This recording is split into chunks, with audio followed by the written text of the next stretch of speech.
Hey guys, I'm Dan with Bart of the Red Hand, and today we're going to go into all the Easter eggs and hidden details that you might have missed in episode 5 of the Amazon Wheel of Time series, Blood Calls Blood. Before we get into it, I would like to say there is probably going to be spoilers for the book series up through A Memory of Light, which is the last book, and for all 5 episodes of the Wheel of Time series. So if you don't mind having things spoiled, stick around, or if you've already watched and read, also stick around.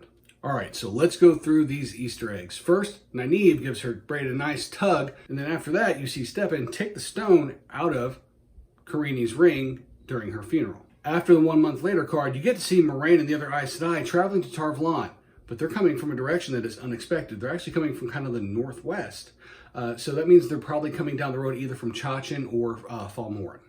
While we're talking about where people are coming from, you also see that Mat and Rand are coming from kind of the southwest. So that means they're coming up the road from Cairhien, which would make sense considering the path that they took.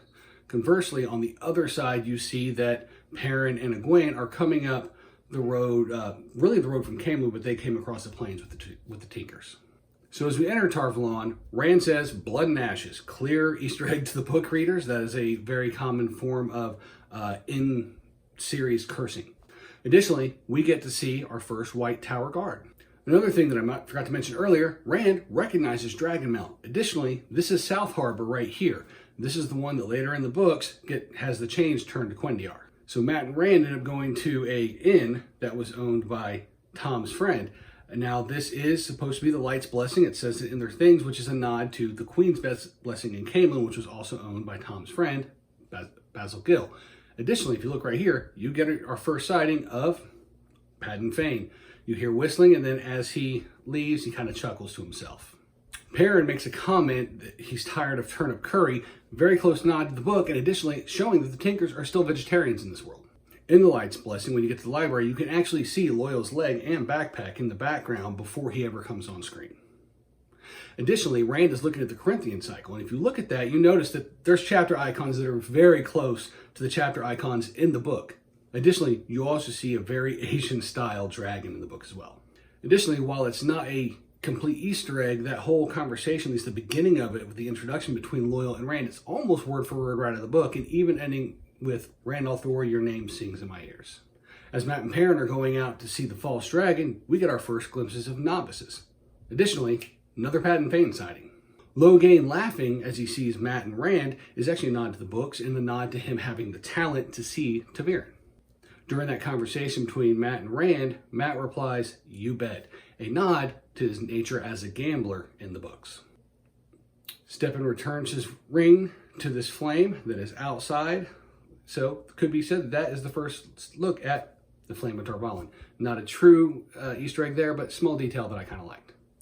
Stepin says that his idols of the Forsaken were his mother's, showing that he loved his mother still, so he kept things from her, but he did hate his father, so you don't see anything of his father's there. One little Easter egg I forgot. You see that White Cloak kick Aram.